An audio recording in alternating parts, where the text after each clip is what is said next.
All right, let's talk about magnets. And I mean really talk about them. Not the kindergarten version. Not North Pole, South Pole. They attract, they repel. End of story. I want to talk about what is actually going on when a magnet sticks to your refrigerator. Because I promise you, what's actually happening there is one of the most astonishing things in all of physics. And I would argue it is almost completely unknown to most people. Even most physicists don't sit down and think carefully about this. So let me ask you a simple question. You have a magnet, you have a piece of iron, you bring them close together, and they snap together. What just happened? Something reached across empty space and pulled that iron toward the magnet. Nothing touched anything. No string, no rope, no contact. Action at a distance.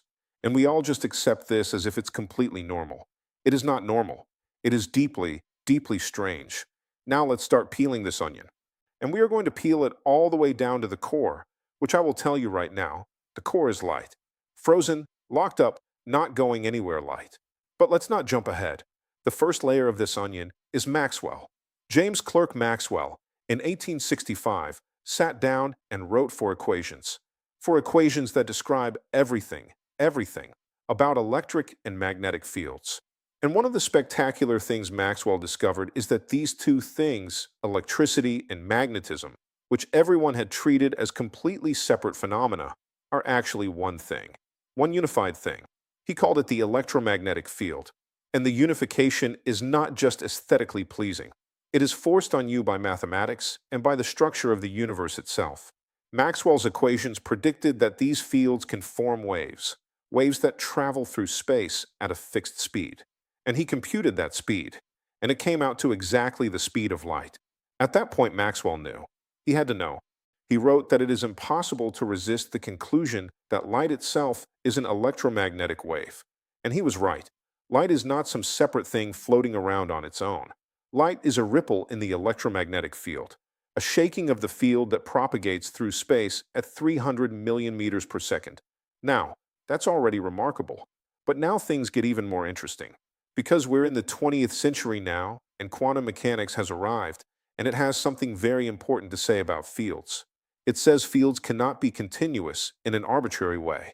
Fields come in discrete lumps, quantized pieces, and the quantum of the electromagnetic field, the smallest possible unit of electromagnetic energy, is called the photon. So light is made of photons. You all know this. But here is where most people stop thinking. They say, okay, visible light is made of photons, radio waves are made of photons, X-rays are made of photons. And then they go home and stick a magnet on their refrigerator and don't connect those two thoughts.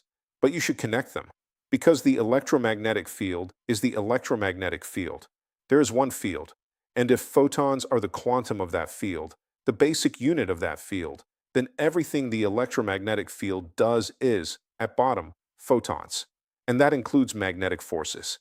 When that magnet pulls on your refrigerator, at the most fundamental level of description available to us, the one that has never been found to be wrong at any scale we've been able to probe, what is happening is an exchange of photons. The electrons in the magnet and the electrons in the refrigerator are communicating with each other by tossing photons back and forth. This exchange of photons is what we call the electromagnetic force. This is quantum electrodynamics. QED, Richard Feynman's great masterpiece. And it says, all electromagnetic effects, every single one of them, are mediated by photons. Now, there is a subtlety here that I have to address, because some of you are already raising your hand in your mind. You're saying, wait a minute, if magnets work by exchanging photons, why can't I see the light from a magnet? Why doesn't my refrigerator glow? That is an excellent question. And the answer introduces one of the most fascinating and philosophically rich concepts in modern physics, the virtual photon. The photons that carry the magnetic force between two magnets are not real photons. They are virtual photons. Now, that word virtual can be misleading. It sounds like I'm saying they don't really exist. That's not quite what I mean. What I mean is this: they are off-shell. Let me explain what that means. A real photon, a photon of light that travels through space and can hit your eye, obeys a specific relationship between its energy and its momentum. Energy equals momentum times c, the speed of light. This is the mass shell condition for a massless particle. A real photon satisfies this exactly. But quantum mechanics, And specifically, Heisenberg's uncertainty principle allows you to violate this relationship temporarily for a brief period of time, as long as the violation is small enough and short enough that you can't catch it. Nature can borrow energy, as it were, and pay it back before anyone notices. Virtual photons are these borrowed photons. They pop out of one charged particle, exist for an unimaginably brief instant, and are absorbed by another charged particle. They are never free. They never travel across the room to your eye.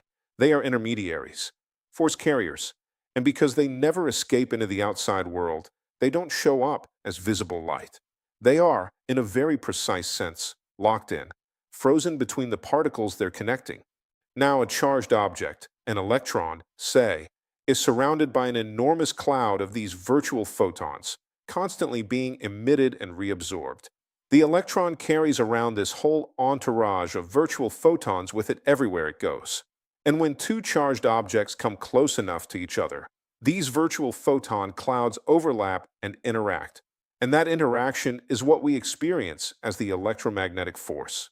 That cloud is the electric field and the magnetic field.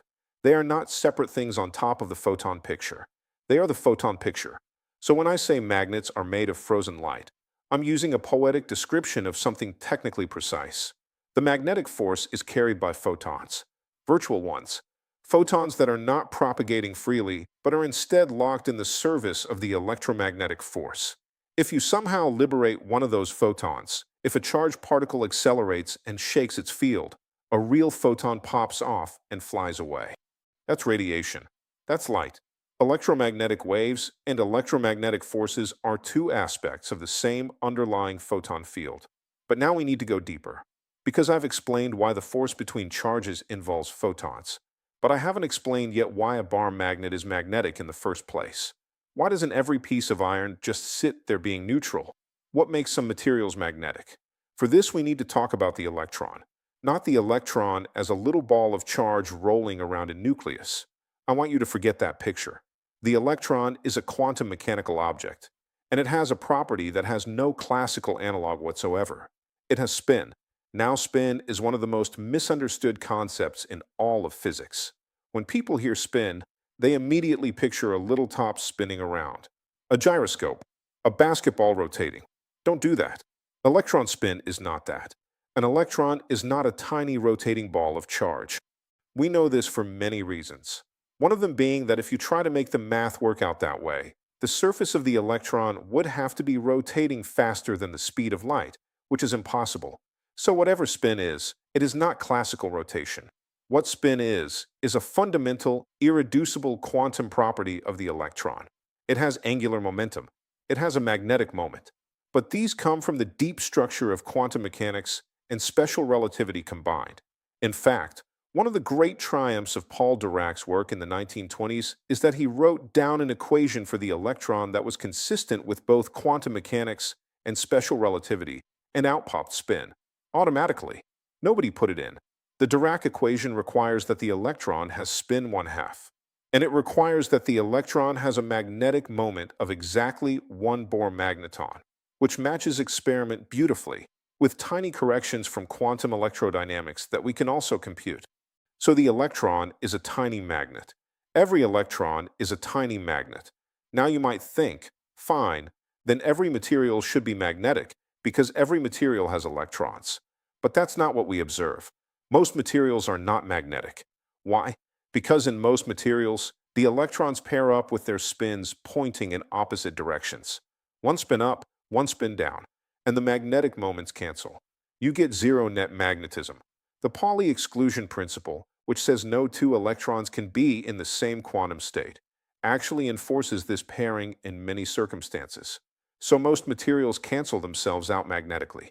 They are what we call diamagnetic or paramagnetic in weak ways.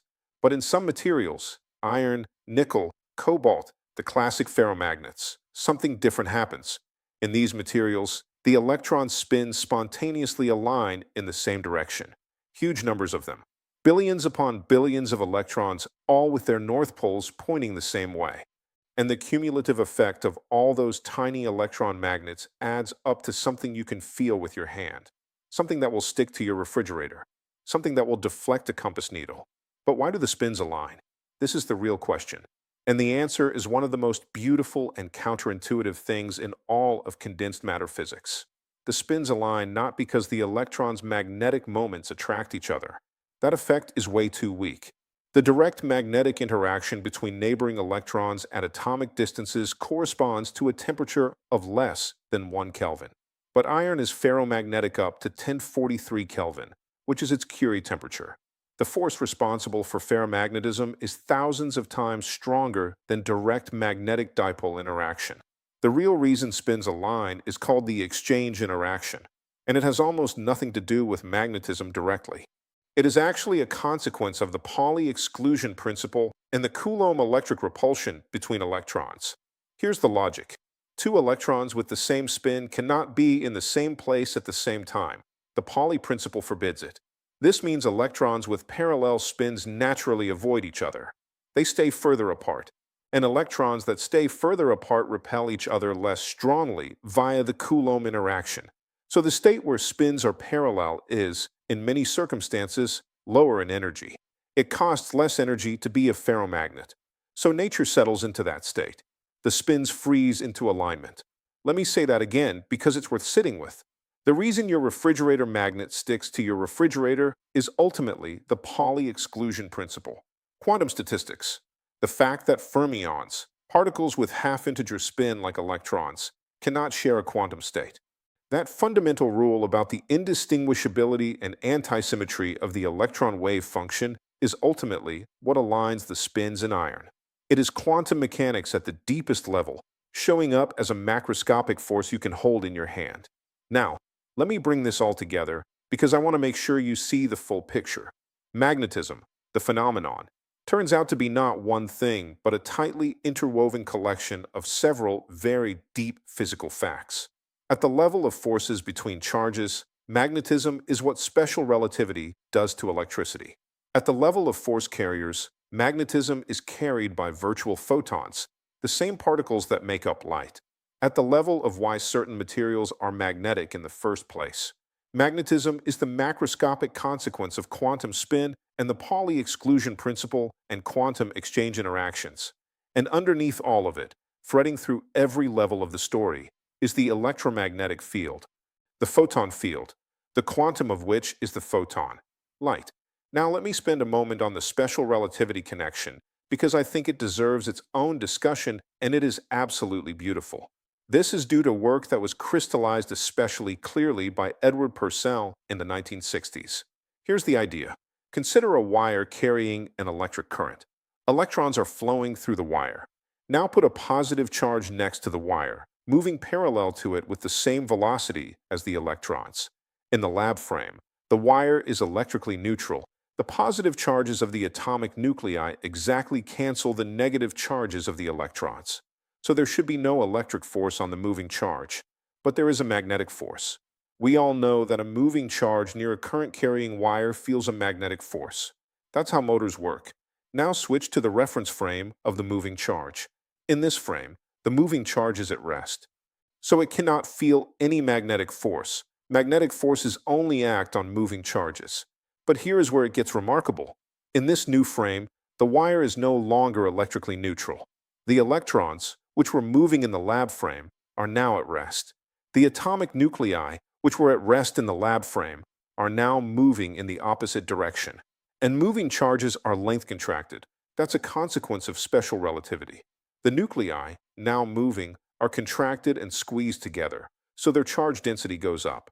The electrons, now at rest, are uncontracted and spread out, so their charge density goes down. The result is that the wire appears to have a net positive charge, and a net positive charge exerts an electric force on our positive test charge, pushing it away. A purely electric force in this frame. So in the lab frame, we call it magnetism. In the moving frame, we call it electricity. Same physical situation, same force, different names depending on who's looking. This tells you something profound. Magnetism is not a separate force from electricity. It is what electricity looks like to someone who is moving. Einstein himself cited this exact situation, the moving conductor in a magnetic field, as one of the motivating puzzles for special relativity. The asymmetry in the classical treatment bothered him. Special relativity resolves it. There is one electromagnetic field, one unified entity, and depending on your state of motion, you see it as more electric or more magnetic. So the title of what we're discussing today, that magnets are made of frozen light, is a compression of all of this. The electromagnetic force is mediated by photons, virtual photons that are locked in service of the force rather than flying freely through space. The force itself is one unified electromagnetic interaction that splits into electric and magnetic only depending on reference frame. And permanent magnets, like the ones you put on your fridge, exist because electrons are quantum mechanical spinors, subject to Fermi statistics. And in certain materials, the quantum exchange interaction causes their spins to freeze into alignment, creating a coherent macroscopic magnetic field sustained by the collective quantum state of billions of aligned electron spins. It is light, not propagating, not free, not something you can see with your eyes, but photons, virtual photons of the electromagnetic field, are the carrier of every electromagnetic effect you have ever experienced. When you feel a magnetic force, you are feeling photons. When you see the sun, you are seeing photons.